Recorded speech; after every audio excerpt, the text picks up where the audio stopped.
다 같이 성경을 들고 일어서시기 바랍니다. 봉독해드릴 하나님의 말씀은 창세기 6장 11절에서 13절 말씀까지, 창세기 6장 11절에서 13절 말씀까지를 제가 봉독해 드리겠습니다. 이것은 하나님의 말씀입니다. 그때의 온 땅이 하나님 앞에 부패하여 포악함이 땅에 가득한지라.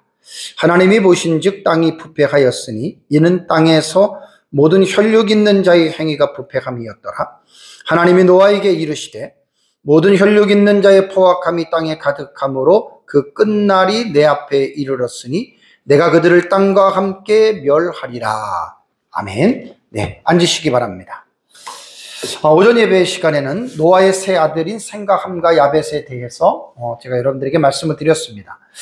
많은 사람들이 노아의 세 아들의 서열을 셈이 첫째고 함이 둘째고 야벳이 셋째인 것으로 많은 사람들이 사실은 알고 있고, 우리말 성경도 그렇게 볼 수밖에 없이 번역이 되어져 있습니다.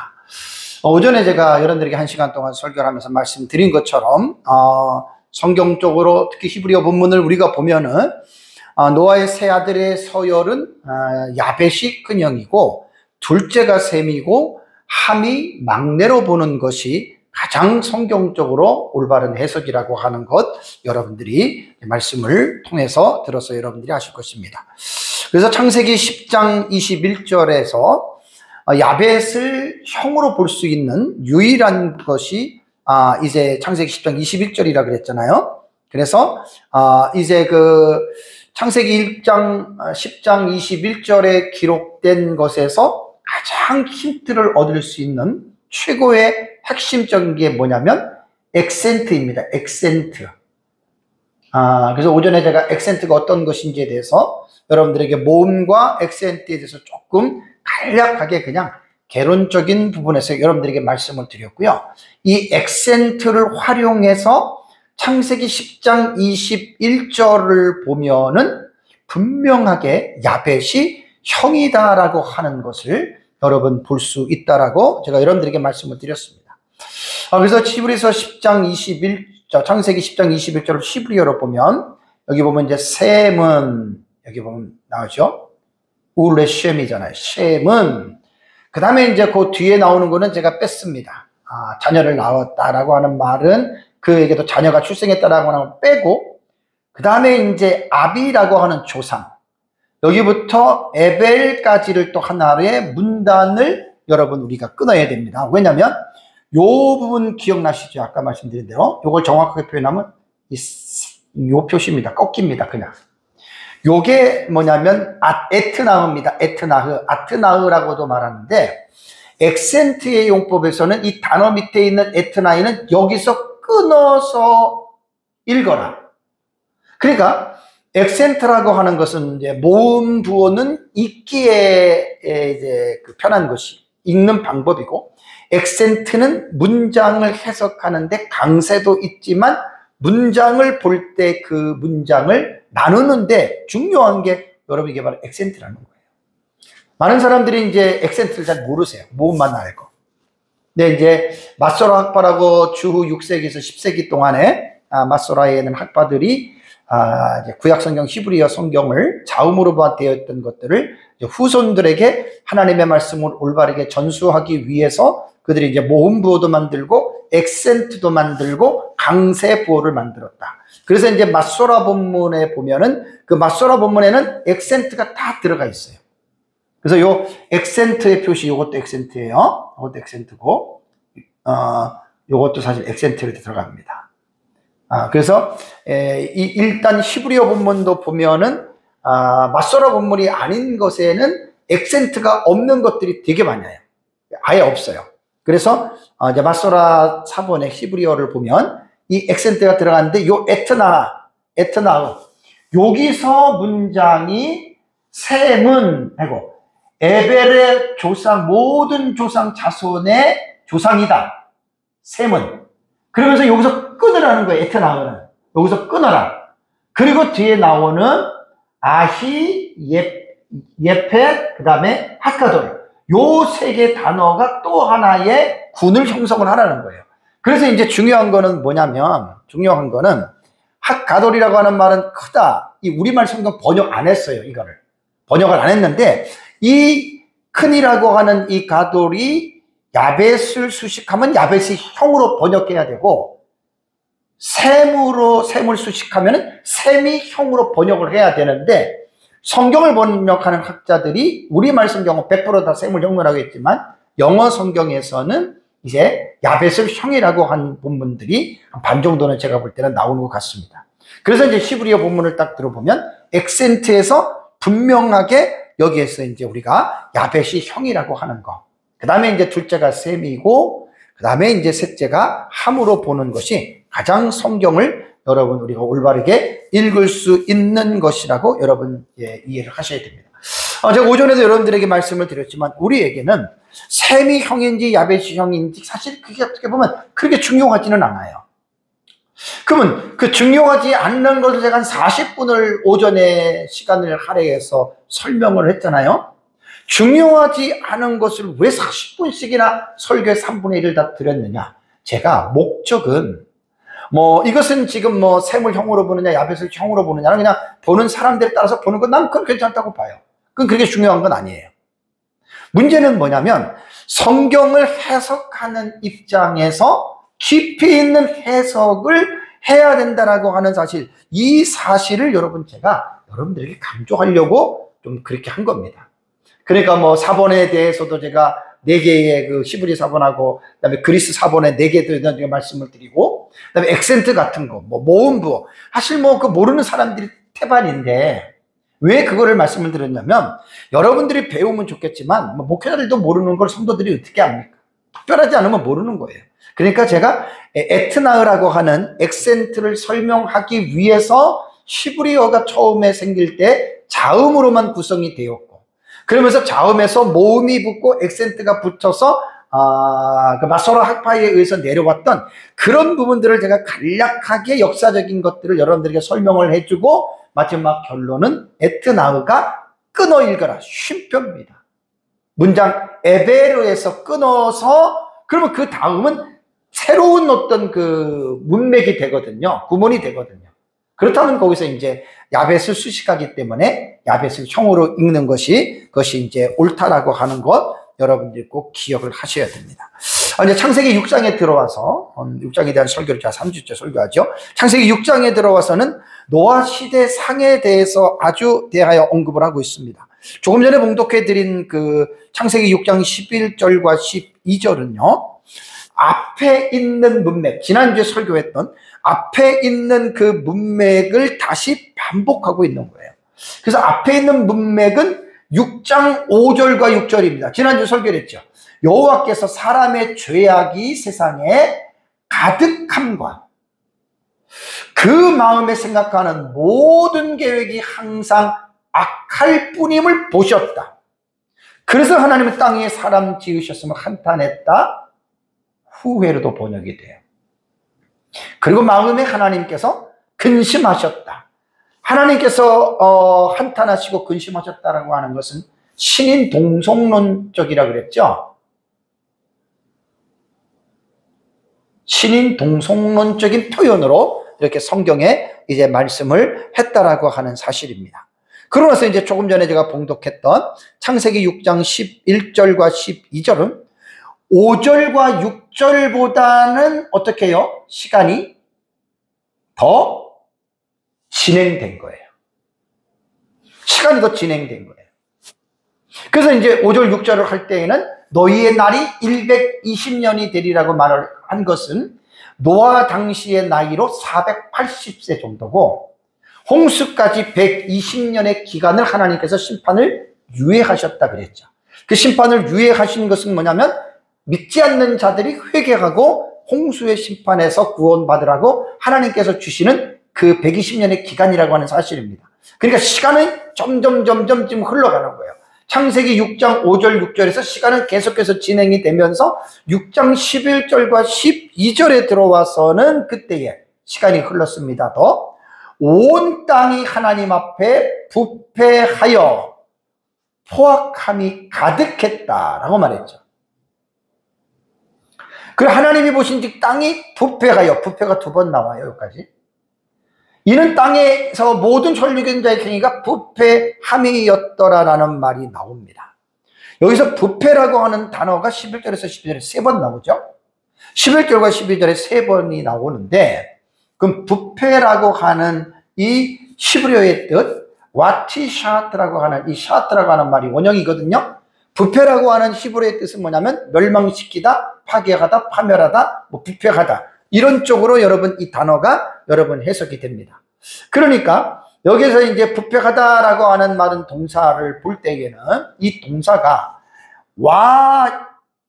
와티샤트, 와라고 하는 요 바브가 있죠. 바브의 모음 아가 붙었습니다. 그러니까 요거는 와우 계속법이란 말이에요.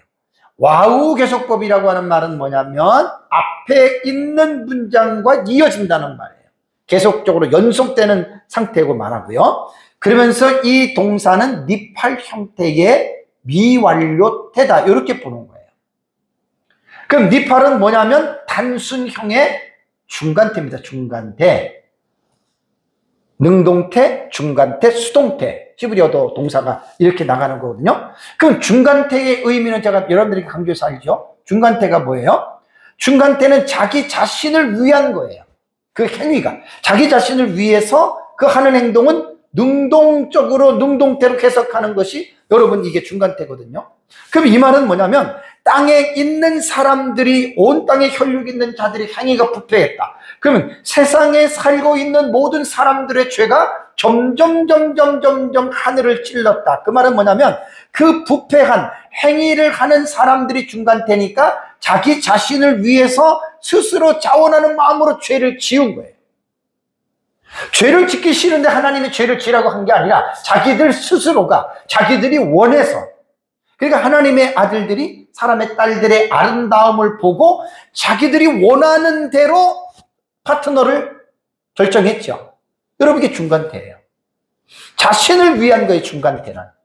그러니까 이 11절과 12절에 부패라고 하는 이 샤트라고 하는 이 단어가 세 번 나오는 것은 뭐냐면 중간태이기 때문에 땅에 있는 사람들이 죄를 짓는 것들이 어떻게 해요? 자기들이 원해서, 자기들을 위해서, 하나님하고는 상관없이 자기들이 위해서 그러한 죄들을 스스로가 지었다. 여기에서 미완료태라고 했잖아요. 미완료태.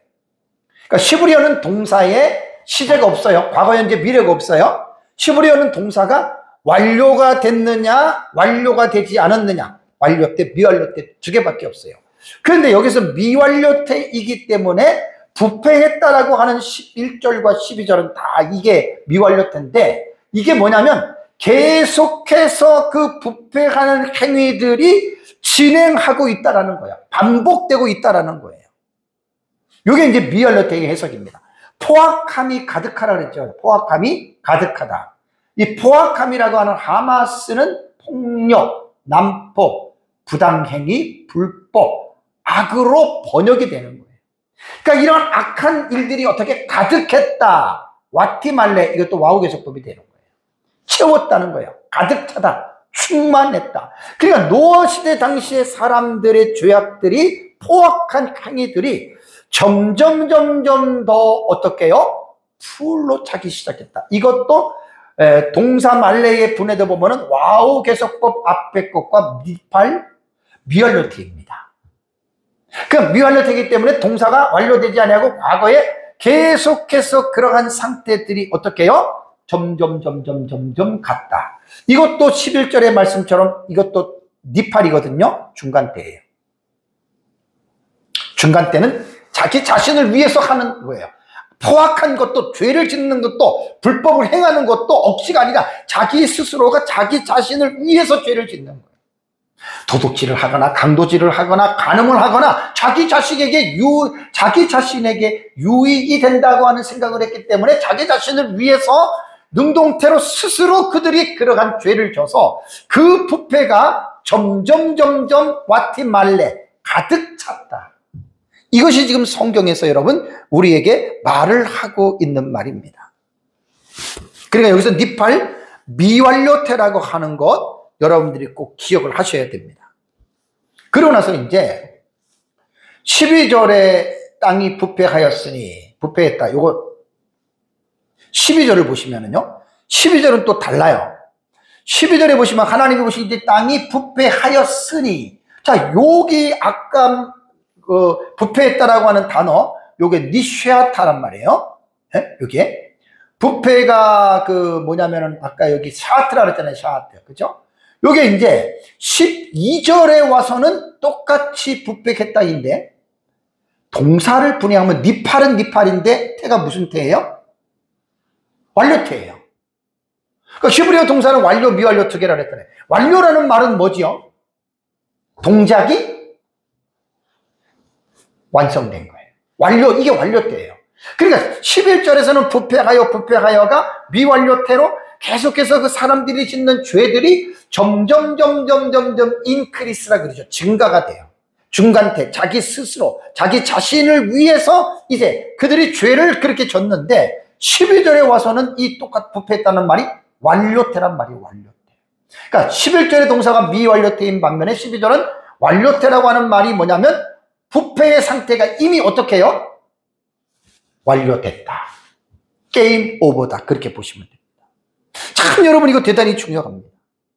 그러니까 11절에서는 계속해서 사람들의 죄가 부패해서 포악감이 가득하고 그런데 하나님이 봤는데 그 부패하였고 계속해서 그 부패함이었더라라고 하는 이 말씀 속에서는 동사가 미완료가 아니라 완료태로 여러분 되어져 있다라고 하는 이 말씀 때문에 이제 여기서 하나님께서 무언가를 이제는 결정을 내리실 수밖에 없다라고 하는 것 여러분 우리가 꼭 이제 기억을 하셔야 돼요. 그래서 11절과 12절에는 미완료태와 완료태가 우리에게 주는 여러분 이제 이러한 그래서 이제 완료가 됐어. 그래서 이제 하나님께서 노아에게 하시는 말씀이 13절입니다. 13절 볼까요? 하나님이 노아에게 이르시되 와메르 엘로힘 노아입니다. 말씀하셨다 여호와께서 노아에게. 히브리어는 동사가 먼저 나와요.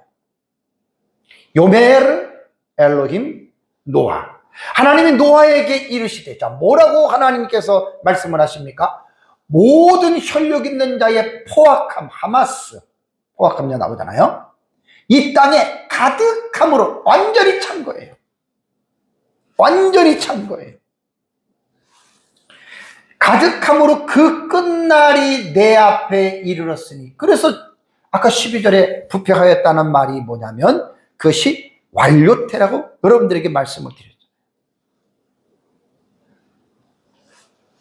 그래서 여기 포악함이라고 하는 말은 폭력, 난폭, 부당행위, 불법, 악이라고 앞에서 여러분들에게 말씀을 드렸습니다. 그러니까 완전히 이제 이때는 13절에 와서는 가득한지라 말레아 채우다, 가득 차다, 충만하다. 근데 말레아가요, 동사가 이거는 칼 형태입니다. 아까는 니빨이잖아요. 이게 단수명이에요. 칼 형태의 뭐냐면 형태가 뭐죠? 동사 형태가 이것도 완료형이에요. 그 동사를 제가 연구하다 보면 참 너무너무 기가 막힌 게 정확해요. 완료형, 이미 충만했다라고 하면 더 이상 찰 수가 없어. 홍수 심판 전에는 인간이 죄를 그것보다 더 질 수가 없을 정도로 모든 사람들의 행위들이 어린아이부터 어린이에 이르기까지 아주 가득 차서 더 이상 채울 수가 없다. 완전하게 하늘까지 여러분 그것이 찼다는 말이에요. 죄가. 그래서 하나님께서는 모든 혈육인 자의 포악함이 가득함으로 그 결과 그 끝날이 내 앞에 이르렀으니 그러니까 하나님이 내가 그들을 땅과 함께 멸하리라라고 하나님께서 결심을 한 것입니다. 이제는 더 이상 하나님께서 어떻게 해요? 기다릴 수도 없고 이제 완전히 끝난 거예요. 내가 그들을 땅과 함께 내가 멸할 것이다. 여기서 보면은 그 끝날이라고 하는 말은 언제냐면 궁극적으로는요 하나님의 홍수 심판이 나타나는 때입니다. 그래서 이제 다음 주에 제가 홍수에 대해서 여러분들에게 설교를 할 텐데 이미 그것은 끝난 거예요. 심판이 딱 떨어지는. 여기서 멸하리라라고 하는 말이 마쉬히탐이에요. 요거는 히필테고 이거는 분사입니다. 그럼 히필테는 뭐냐? 칼형은 단순형이라 그랬죠? 히필형은 사역형입니다. 사역형. 이거는 시키다라는 그런 거예요. 그러니까 히브리어에 보면은 단순형이 있고 강조형이 있고 사역형이 있는데, 사역형은 말 그대로 시키는 거잖아요. 여기서 이제 사역형은 어떤 남에게 어떤 동작을 하게 하는, 그러니까 하나님이 멸하리라, 하나님이 멸하시잖아요. 하나님이 시키는, 하나님이 하시는 거예요. 그래서 이것이 이제 히필 형태 사역형으로 여러분 이게 들어간 것입니다. 다음에 이 히필형은 뭐냐면 능동태입니다. 능동태. 하나님이 자신이 스스로가 하나님께서 이 일을 심판하신다. 여기서 이제 분사라고 그랬잖아요. 분사.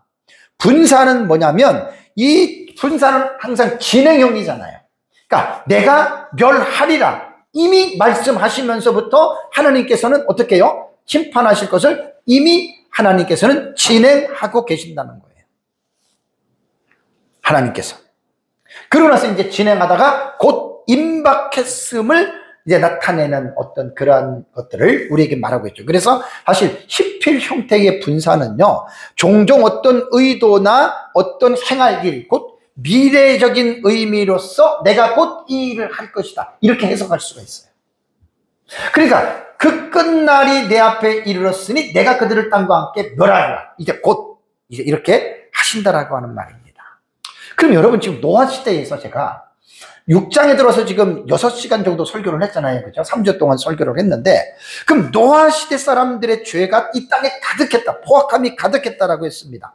그러면 노아 시대 사람들은 도대체 어떤 행동을 했길래, 어떤 죄를 졌길래 하나님이 이렇게 이들을 멸망시킬 수밖에 없는, 어떤 도대체 포악한 행위길래 여러분 우리가 이렇게 이것을 우리가 알 수 있느냐는 거예요. 그런데 창세기 본문은 6장을 여러분들이 아무리 읽어보시고 7장과 8장, 9장 읽어보세요. 아무리 읽어봐도 노아 시대 때의 사람들이 이러한 죄를 지었다라고 하는 구체적인 내용들은 안 나옵니다. 다만 6장 1절과 3절에서 2주 전에 설교했죠. 하나님의 아들들과 사람의 딸들이 혼인해서 자기들의 마음이 원하는 대로 여자들을 아내로 삼아서 자식을 낳았는데 그 자식이 네피림이 됐다. 요거 하나 외에는 창세기 텍스트에서는 노아 시대 사람들이 어떤 죄를 어떻게 지었는지에 대해서는 나오지 않고 그냥 결과론적으로 어떤 현상의 결과적인 부분만을 해서 이제 그 포악함이 땅에 가득 찼다, 이것만 여러분 말하고 있습니다. 제가 한 달 전에 여러분들이 성경을 우리가 볼 때 문맥적 해석의 중요성을 말씀을 드렸어요. 문맥이라고 하는 것은 글의 의미의 앞뒤를 연결해서 읽는 것이 문맥이에요. 그러니까 지금 창세기 우리가 6장을 읽을 때 6장 안에서도 앞에 있는 문맥과 뒤에 있는 문맥을 살피면서 우리가 성경을 읽어야 되잖아요. 근데 이 문맥적 읽기는 장에서만 끝나는 게 아니라 전장과 후장까지 같은 문맥을 봐야 돼요. 그리고 이 문맥 읽기는 책 전체의 문맥을 봐야 됩니다. 창세기 전체의 문맥을 가지고 봐야 되고, 또 창세기 전체만 보는 것이 아니라 구약 전체뿐만 아니라 신약 성경 전체, 곧 성경 66권의 전체적인 문맥 가운데에 성경 어느 본문이든지 간에 그 본문을 연결해서 성경을 해석해야 됩니다. 그래서 제가 오전에 말씀드린 대로 여러분, 성경은 어렵습니다. 쉽지 않습니다. 얼마나 성경 어려운지 모릅니다. 연구하면 연구할수록 여러분, 성경은 정말 어렵습니다. 그래서 이제 노아 시대 때 도대체 어떻게 사람들이 어떤 죄를 저질렀길래 하나님께서 홍수로 심판할 수밖에 없었던가. 신약 성경을 가면, 신약 성경은 창세기에서 구약을 넘어가잖아요. 구약을 넘어가서 신약 성경에 보면은 노아 시대 사람들의 죄악상에 대해서 한 말이 몇 군데 나와요. 예수님과 베드로 사도의 그 교훈 속에 나옵니다. 그래서 성경은 문맥적으로 전체적으로 여러분 우리가 읽어야 된다는 거예요. 자, 마태복음 24장 37절과 39절에 예수님이 이런 말을 했습니다.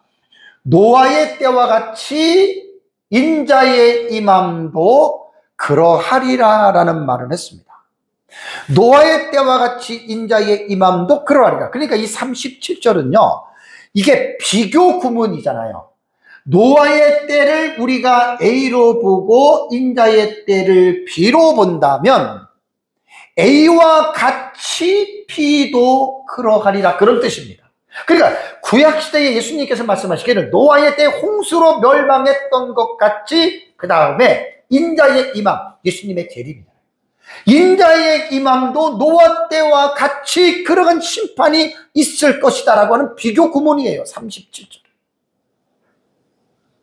그래서 이제 홍수 전에, 홍수가 일어나기 전에, 그러면 노아 시대 사람 어떻게 살았냐?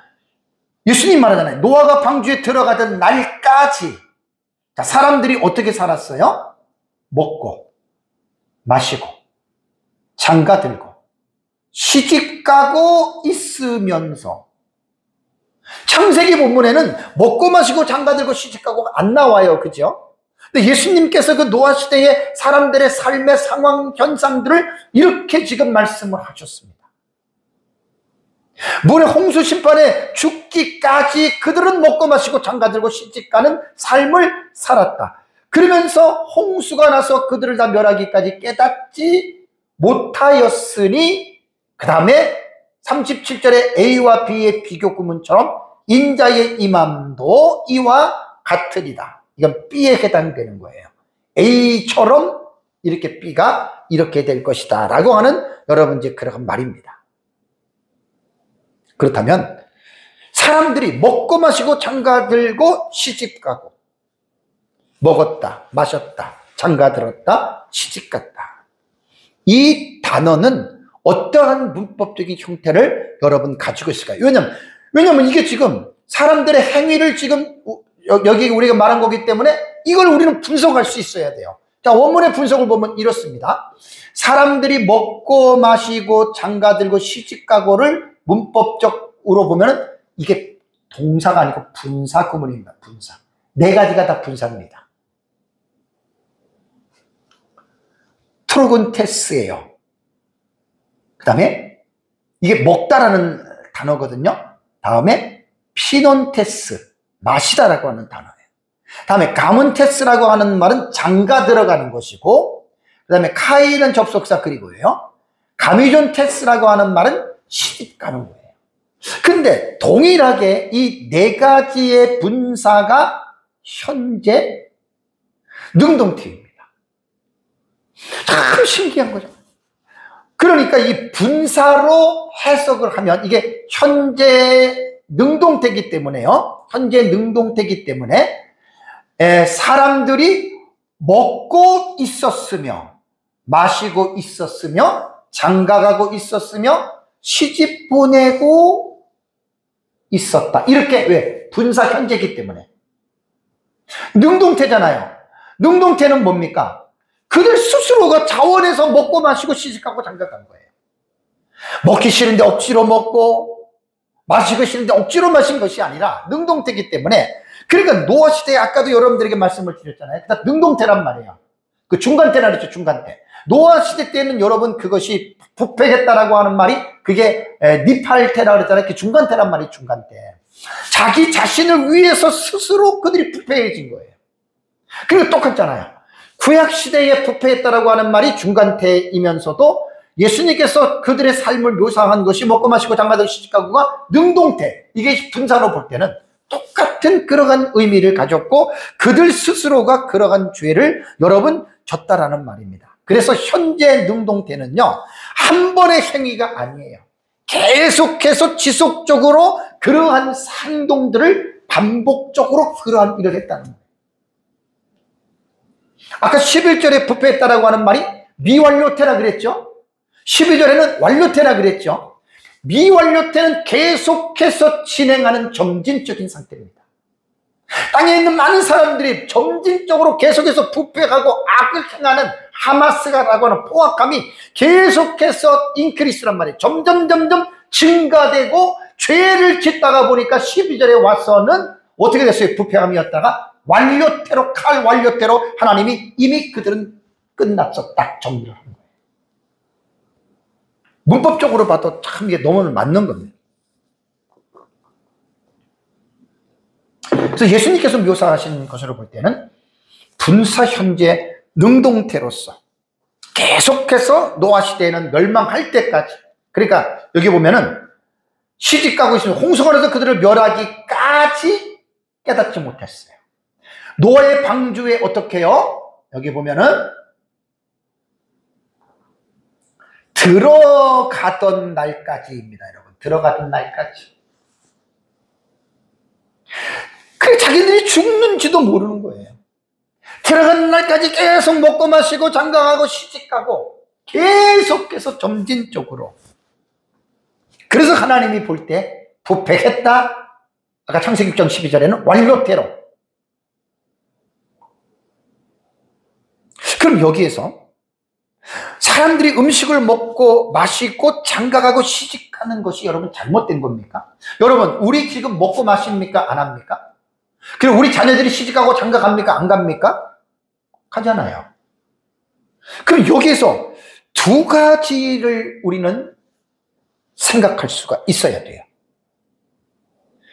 왜냐하면 먹고 마시고 시집가고 장가가는 것은 평범한 일상생활입니다. 그럼 그 평범한 일상생활이 문제가 되느냐? 문제가 안 되죠. 왜 그러면 먹고 마시고 시집가고 장가가고에 대한 이 부분을 말을 했을까? 첫 번째, 제가 여러분들에게 이 본문에서 여러분들에게 말씀드리고 싶은 것은 뭐냐면, 이 당시 사람들은, 노아 시대 당시 사람들은 먹고 마시고 시집가고 장가가고 온갖 포악한 부패된 행위를 중간태라 그랬잖아요. 자기들이 원해서 자기들이 스스로 그런 죄를 짓고 있으면서도 뭘 몰랐느냐? 자기들이 하나님에 의해서 심판을 받는다는 사실을 모르고 살았다는 말이에요. 그러니까 하나님에 대한 이 의식이 그들의 안중에는 없었어요. 그냥 자기를 지으신 창조주 하나님, 또 하나님의 심판하신다는 거, 예를 들면 뭐 영원한 세계인 천국과 지옥 이런 거 관심 없었어요. 그냥 세상에서 그냥 일상생활에만 빠져서 그냥 살았던 사람들이에요. 내일 일은 사람은 알 수 없습니다. 근데 예수님께서 지금 마태복음 24장에서 교훈하시는 의도는 뭐냐면,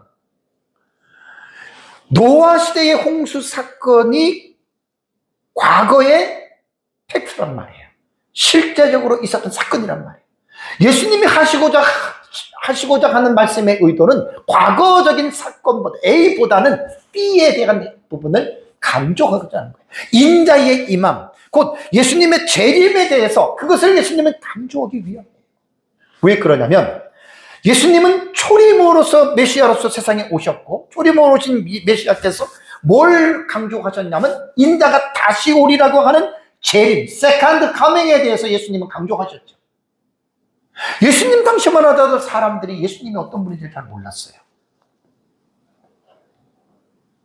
지금 노아 시대와 똑같다는 말이 뭐냐면, 그냥 사람들이 평범하게 일상생활에만 빠져서 하나님에 대한, 하나님의 나라에 대한, 하나님의 심판에 대한, 천국에 대한, 지옥에 대한 자기들이 심판받는 전혀 관심 없이 육적인 삶에만 몰두했다. 일상생활에만 몰두했다. 여러분, 우리 주변에 보면 여러분 세상 사람들은 똑같은 거예요. 지금 그들도 먹고 마시고 그냥 시집가고 장가가고 그냥 누리면서 살잖아요. 왜? 그들은 자기가 죽을 줄도 모르고, 특히 하나님의 심판받을 줄도 모르고, 죽은 후에 예수님 믿지 않아서 지옥 간다는 걸 모르고 사는 거예요.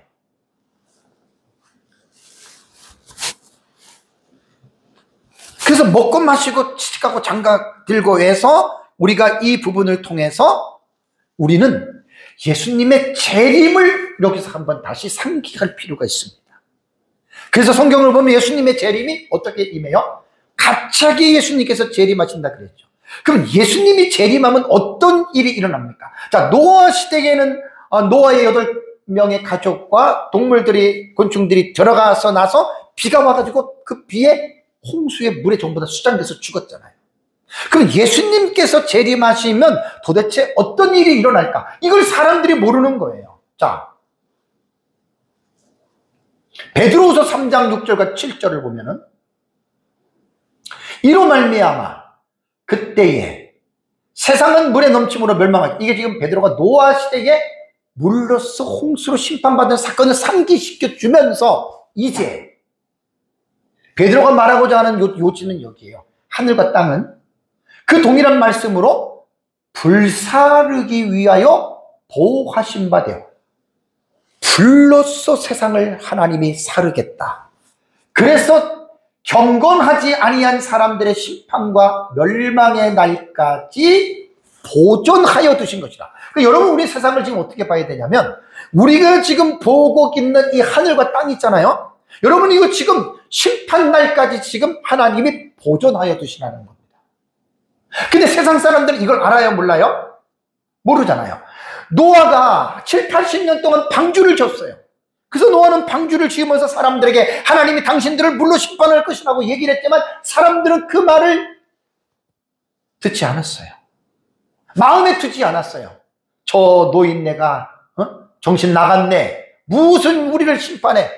그러다가 결국은 어떻게 됐어요? 120년의 기한을 주셨음에도 불구하고 세상 사람들은 노아의 그 하나님의 심판에 대한 예언의 말씀을 무시했지 않습니까? 마찬가지예요.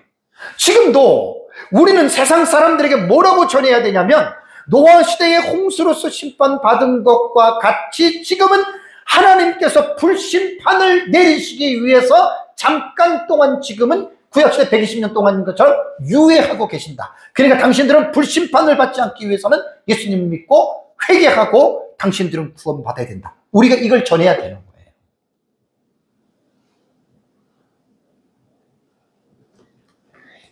이제 하늘과 땅은 그 동일한 말씀으로 불사르기 위하여 불심판이 있는 거예요. 베드로서 3장 10절에도 그러나 주의 날이 도둑같이 오리니, 예수님의 재림은 예고하지 않고 금방 옵니다. 그 날에, 재림의 날에 하늘이 큰 소리로 떠나가고 물질이 뜨거운 불에 풀어지고 땅과 그 중에 있는 모든 일이 드러나리라. 불탄다는 거예요.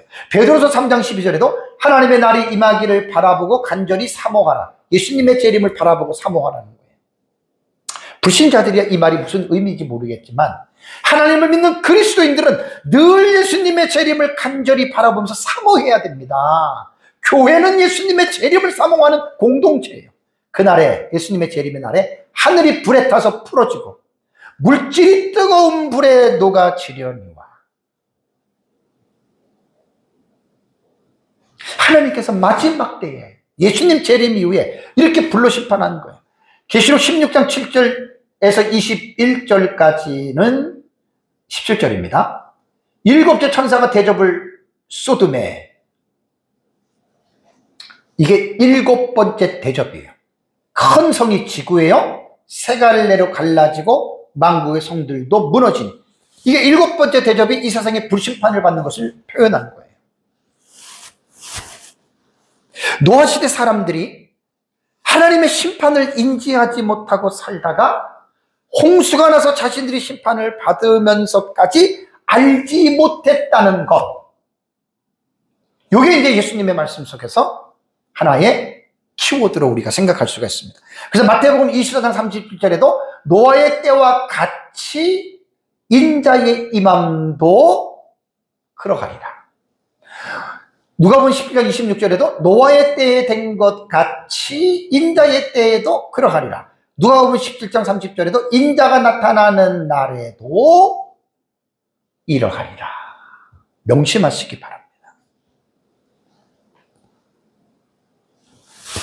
자기들이 심판을 받아서 비가 내릴 때까지 모르고 그냥 일상생활만 한 거예요. 여러분, 오늘 우리 그리스도인들이 삶이 무엇입니까? 일상생활 당연히 최선을 다해서 해야 됩니다. 우리는 일상생활을 하면서 우리는 아까도 베드로가 말한 것처럼 하나님의 날이 임하기를 간절히 바라보고 사모하는 예수님 재림에 대한 여러분이 열망이 있어야 돼요. 신약시대 교회는 다른 데 관심을 갖는 게 아니에요. 예수 그리스도의 재림, 이 재림에 대한 부분을 갖춰야 돼요. 자, 그럼 두 번째, 먹고 마시고 장가가고 시집가고의 두 번째의 교훈은 뭐냐면, 노아 당시 사람들의 일상적인 삶이 먹고 마시고 취직하고 장가갔다 그랬잖아요. 육체적인 타락과 방탕한 삶을 살았다는 것을 의미합니다. 예수님께서 노아 시대의 사람들의 삶을 마태복음 24장 38절에 말했잖아요. 홍수 전에 노아가 방주에 들어가는 날까지 먹고 마시고 장가들고 시집가고 있으면서, 아까 첫 번째에는 일상생활에만 말을 했지만 이번에는 요 부분을, 그들의 먹고 마시고 장가들고 시집가는 삶을 조금 더 깊이 있게 우리가 묵상해 보면 여기에서는 육체적인 쾌락과 방탕한 삶을 살았다라고 하는 것들을 여러분 우리가 이해할 수 있습니다.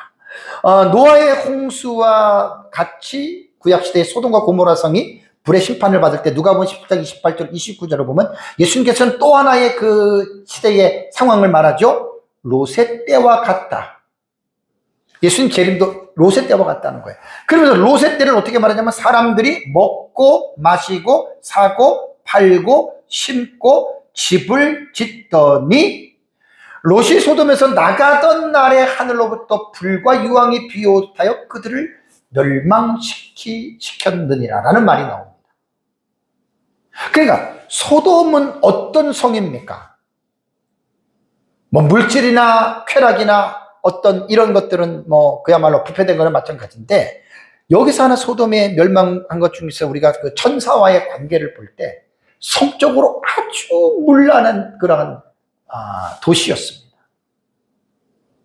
동성애입니다. 동성애.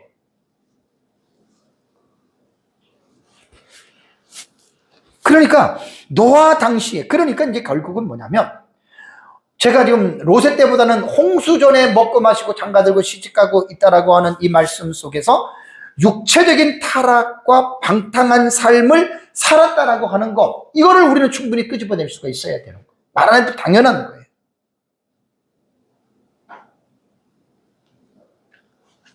사도 바울은 로마에 있는 그리스도인들에게 노아 시대의 소돔과 고모라 때와 같이 타락과 방탕한 육체적인 삶을 멀리할 것을 경고를 했습니다.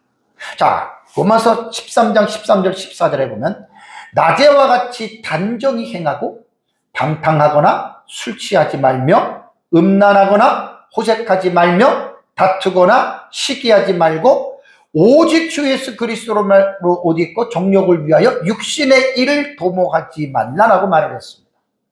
방탕이라고 하는 단어 하나만 제가 말씀을 드릴게요. 코모스라고 하는 이 단어는 고전 헬라어에서 이 코모스가 어떻게 사용이 되어졌냐면, 흥청거리는 연회나 혹은 무절제한 행동을 할 때 이 코모스라고 하는 단어를 사용했다 그래요. 그러니까 단순한 연회가 아니라 술에 취한 사람들이 거리로 나가서 소란을 피우는 행위입니다. 그러니까 술 취한 군중이 벌이는 난잡한 축제를 말을 하는 거예요.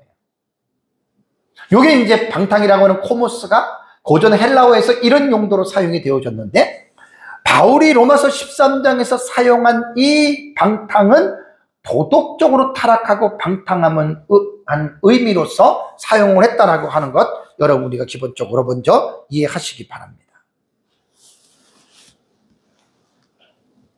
방탕하거나 술 취하지 말며 음란하거나 호색하지 말며 다투거나 시기하지 말라. 타락, 쾌락, 성적인, 그다음에 포악함 다 들어가는 거예요. 이 모든 것들.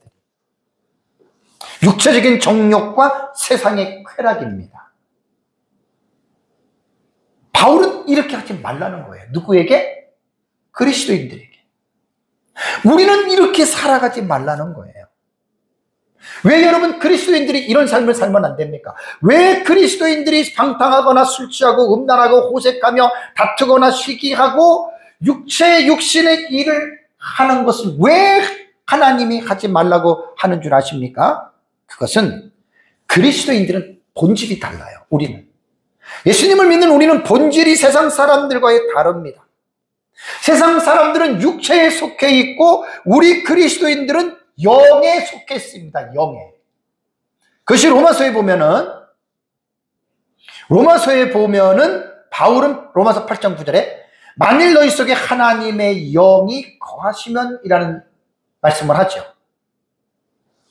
너희 속에 하나님의 영이 거하시면 너희가 육신에 있지 아니하고 어디에 있다? 영에 있다. 너무 중요한 말입니다. 누구든지 그리스도의 영이 없으면 그리스도의 사람이 아닙니다. 그러면 영에 있다? 영에 속한 사람이 뭡니까? 어떤 사람들은 영에 속한 사람을 영적인 존재로 말을 해가지고 이 영적인 막 소설을 쓰는 사람들이 꽤 있어요. 여러분, 너희들이 영에 속했다라고 하는 말은 뭐냐면 그렇게 어려운 게 아닙니다. 아주 간단한 겁니다. 하나님의 영이 너희 안에 내주하고 있다. 이게 영에 속한 거예요. 다시 말씀드립니다. 영에 속한 사람이라고 해서 뭐 특별하게 뭐 대단하고 무슨 그런 사람이 영에 속했다는 사람이 아니라 하나님의 영이 그들 속에 있는 사람들, 그 사람들이 곧 영에 속한 사람이에요. 이게 그리스도인들이고 이것이 여러분 구원받은 사람들입니다. 그러니까 구원받은 사람의 특징은 뭐죠? 하나님의 영이 그 안에 내주하시는 거예요. 그래서 하나님의 영이 자기 안에 내주하기 때문에 육신적인 하나님이 없을 때에 내 마음대로 고집대로 살았던 그런 육신적인 삶을 살아가지 말라는 거예요. 구원받았다면. 왜 그러냐면 하나님이 우리 안에 계시는데 우리가 육신적인 삶을 살면 하나님 기뻐하지 않아요. 그것이 로마서 8장 7절 8절에 나옵니다. 육신의 생각은 하나님과 뭐가 돼요? 원수가 돼요. 그리고 하나님의 법에 굴복하지 않아요. 할 수도 없어요. 그렇기 때문에 육신에 있는 자들은 하나님을 기쁘시게 할 수 없어요. 자, 우리 속에 하나님의 영이 거하신다면 우리 영에 속한 사람이에요. 그럼 우리는 육신의 생각, 육신의 삶을 살아가면 안 돼요. 왜? 하나님이 그런 사람을 기뻐하지 않으신다라고 하는 것 여러분들이 꼭 기억을 해야 됩니다. 육신에 있다라고 하는 뭐냐면 육신의 생각, 육신에 있다라고 하는 말은 뭐냐면 인간의 죄악된 생각과 본성을 따라서 지 마음대로 사는 거예요. 하고 싶으면 하고 먹고 싶으면 먹고 싸우고 싶으면 싸우고 이게 육신에 속해 있는 거예요. 그걸 하나님이 기뻐하지 않는다는 거예요. 여러분이 신앙생활 하면서 여러분 신앙생활도 제가 늘 여러분들에게 말씀을 드리는 게 여러분들 마음대로 신앙생활 하지 말라 그랬잖아요. 여러분들의 기분과 감정대로 교회 다니고 기분과 감정대로 살아가지 마세요. 그건 육신에 속한 자들이 살아가는 삶의 방식입니다. 그리스도인들은 영에 속해 있기 때문에 하나님의 영이 우리 안에 거하시기 때문에 우리는 육신의 뜻대로 사는 것이 아니라 내 안에 계시는 하나님의 영을 따라서 여러분 우리는 이것을 살아가야 되는데 어떻게 그러면 육신의 삶과 영의 이 삶의 두 개를 어떻게 우리는 이해를 하고 어떻게 우리는 이것을 조화시키게 되느냐? 로마서 8장 12절 13절에 정확하게 말하고 있습니다. 그러므로 형제들아 우리가 빚진 자로 돼 뭐라고 했습니까? 육신에게 져서 육신대로 살 것이 아니니라. 내 마음대로 내 기분대로 내 감정대로 죄대로 살지 말라는 거예요. 그리고 바울은 뭐라고 얘기하냐면 너희가 육신대로 살면 반드시 죽을 것이로. 육신대로 살면 죽습니다. 그리고 말하는 것이 뭐냐면 영으로서 몸의 행실을 죽이면 살리니. 그러니까 우리 그리스도인들은 내 안에 죄악된 육신에 대한 소욕도 있고 내 안에 내주하시는 하나님의 그 영적인 소욕도 있는 거예요. 그러니까 이 두 가지가 어떻게 해요? 두 가지가 항상 우리 속에서 어떻게 해요? 갈등을 일으키고 있다. 우리는 도대체 어디에 내가 결정을 해야 되느냐? 육신의 소욕을 따라가야 되느냐? 아니면 우리 속에 있는 하나님의 영의 소욕을 따라가야 되느냐? 그래서 성경은 육신의 소욕을 따르지 말고 하나님의 영의 소욕을 따라가라라고 갈라디아서 5장 16절 17절의 유명한 내용입니다. 바울은 갈라디아 교인들에게 이러한 교훈을 합니다. 내가 이르노니 너희는 성령을 따라서 행하라. 자, 성령은 하나님의 영이지요. 우리 속에 계셨기 때문에 우리는 영에 속한 사람이란 말입니다. 그런데 우리의 삶 속에서 항상 성령을 따라서 행하면 육체의 욕심을 이루지 않습니다.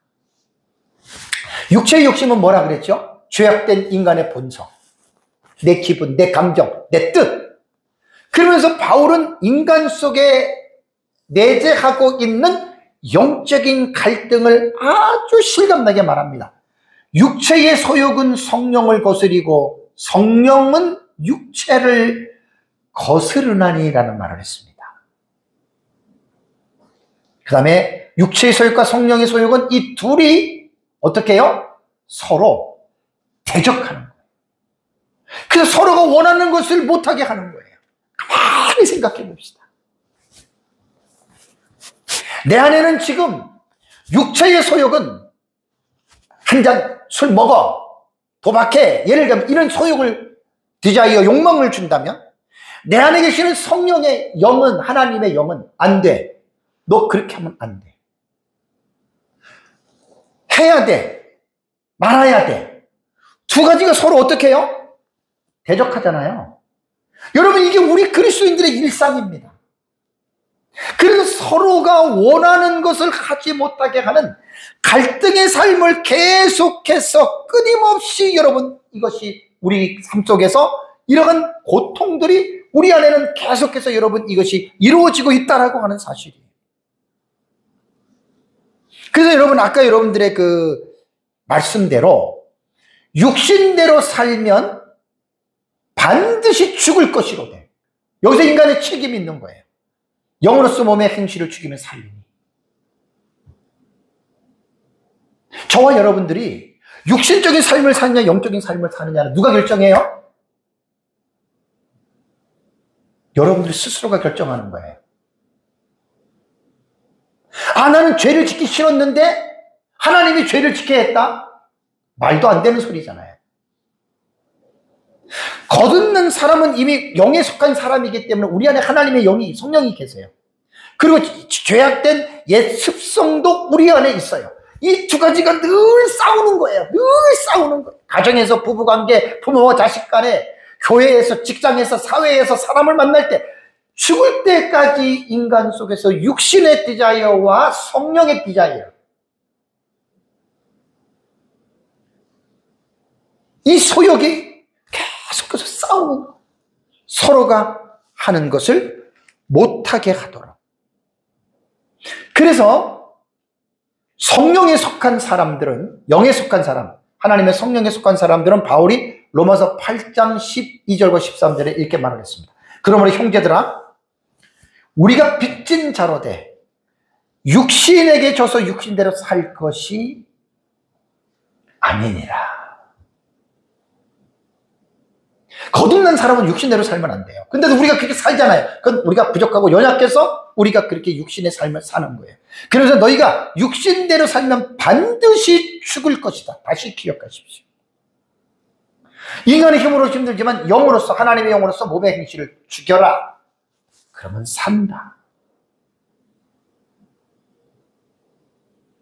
여러분, 우리가 하나님의 영에 속한 사람, 그리스도인들은 하나님의 영에 속한 사람인데, 하나님의 영에 속한 사람은 계속해서 성령이 우리에게 방탕한 육신적인 삶을 못 살게 합니다. 그리고 항상 거룩하고 경건한 삶을 살아가도록 성령 하나님께서는 말씀을 통해서 여러분 우리에게 계속해서 촉구하신다고 하는 사실을 기억해야 돼요. 그 다음에 베드로 사도의 교훈을 보겠습니다. 노아 시대의 삶을 가지고 조금 길게 좀 갔는데, 베드로는 3장 20절에 이런 말을 했습니다. 그들은 전에 노아의 날 방주를 준비할 동안 하나님이 오래 참고 기다리실 때에 복종하지 아니하던 자들이라. 그러니까 노아 시대의 사람들이 물심판에 빠진 사람들은 하나님에게 복종한 자들이 아니라는 거예요. 그러니까 육신에 속한 사람이에요. 지 마음대로 지 고집대로 산 거예요. 베드로서 2장 5절에도 옛 세상을 용서하지 아니하시고 오직 의를 전파하는 노아와 그 7 식구를 보존하시고 경건하지 아니한 자들의 세상에 홍수를 내리셨으니 노아 시대 때에 물심판을 받은 사람들은 경건한 사람들이 아니라는 말입니다. 여기에 경건하지 아니한 자들이라고 하는 말이 헬라어로 아세볼이거든요. 요거는 아베세스 원형의 속격 남성 복수입니다. 그러면 이 아베세스는요, 접두어아가 부정어예요. 아니다라는 말이에요. 다음에 세보는 경건하다는 말이죠. 그러니까 부정어 접두어가 붙었으니까 아세보가 되니까 경건하지 아니한 사람들, 이런 사람들은 확립된 질서들을 멸시 내지 위반하는 것입니다. 그러니까 하나님의 말씀을 무시하고 순종하지 않는 거예요. 경건하지 않는 자들은. 그 다음에 하나님께 대한 경외심이 없어요. 불경건해요. 하나님을 믿지 않는. 이게 아세베스라고 하는, 아세본, 경건하지 않는 사람에 대한 여러분 그런 뜻입니다. 사랑하는 성도 여러분, 창세기 6장에 들어가서 1절부터 13절까지를 보면 노아 나이가 480살이 되던 해에 하나님께서 세상을 물로 심판하실 것에 대한 예언을 하신 것입니다. 그리고 노아 600세 때에 홍수가 일어나죠. 얼마나 세상이 타락했으면, 그걸 이제 지난주하고 이번 시간에 제가 노아 시대의 타락상에 대해서 여러분들에게 제가 말씀을 제가 드린 것입니다. 예수님께서 노아 시대의 그 상황을 복음서에서 말씀하시고, 또 베드로 사도가 노아 시대의 상황에 대해서 베드로전서와 베드로후서에 말씀하신 이 내용을 가지고 창세기 본문에는 노아 시대 사람들이 어떠한 악을 행했는지 구체적으로는 말을 안 했지만, 예수님은 먹고 마시고 시집가고 장가들고, 노아 시대 때는 뭐 집을 짓고 팔고 뭐 이런 것까지. 그래서 제가 그걸 여러분들에게 두 가지의 의도를 말씀을 드린 거예요. 하나는 자기들이 심판을 받으면서까지 몰랐다는 거. 또 하나는 그들이 먹고 마시고 산 단순히 일상생활인 것 같지만 그 속에서 도덕과 윤리적으로 타락하고 방탕한 삶을 살았다라고 하는 것. 그걸 여러분 우리는 잊으시면 안 된다는 말입니다. 그래서 그들이 베드로가 말한 것처럼 경건하지 아니한 자들, 아세본, 경건하지 아니했기 때문에 하나님께서는 그 시대 사람들을 물러서 하나님께서는 심판했다. 경건의 반대가 뭐지요? 거룩입니다. 경건의 반대가 거룩입니다. 그래서 히브리서 12장 14절을 보면 모든 사람과 더불어 화평함과 거룩함을 따르라. 그리고 다음 말이 상당히 중요하죠. 이것이 없이는 아무도 주를 보지 못하리라. 화평함과 거룩함입니다. 모든 사람과 더불어입니다. 혼자가 아니라 다른 사람들과의 관계 속에서. 거룩이라고 하는 용어가 너무 중요합니다. 카도시에 대한 히브리어 단어에 대해서 여러분들에게 말씀을 드렸죠. 카도시,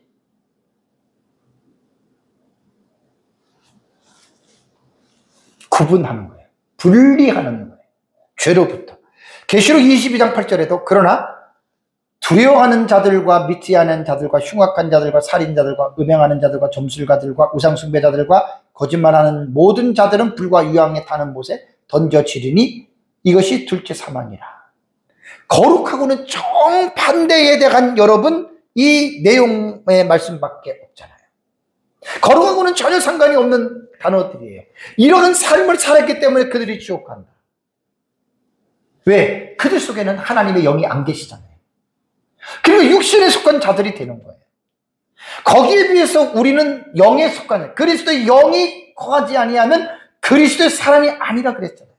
우리 속에는 그리스도의 영이 거하세요. 하나님의 영이 거하세요. 그래서 우리는 영에 속한 사람이에요. 영을 따라서 사는 거예요. 하나님의 성령을 따라서. 계시록 21장 27절에도 무엇이든지 속된 것이나 가증한 일 또는 거짓말하는 자는 결코 그리로 들어가지 못하되 천국 못 들어간다는 거예요. 오직 어린 양의 생명책에 기록된 자들만 들어가리라. 어린 양의 생명책에 기록된 자들은 거룩한 삶을 살아가는 자들이다. 이렇게 결론을 맺으셔야 됩니다. 하루가 지날수록 이제 예수님의 재림의 날은 그만큼 가까워지는 것입니다. 그래서 베드로 사도가 말한 것처럼 우리는 늘 깨어서 인자 앞에 서도록 기도하면서 거룩한 삶으로 준비하시기를 주님의 이름으로 축복합니다. 우리 다 같이 함께 기도하겠습니다.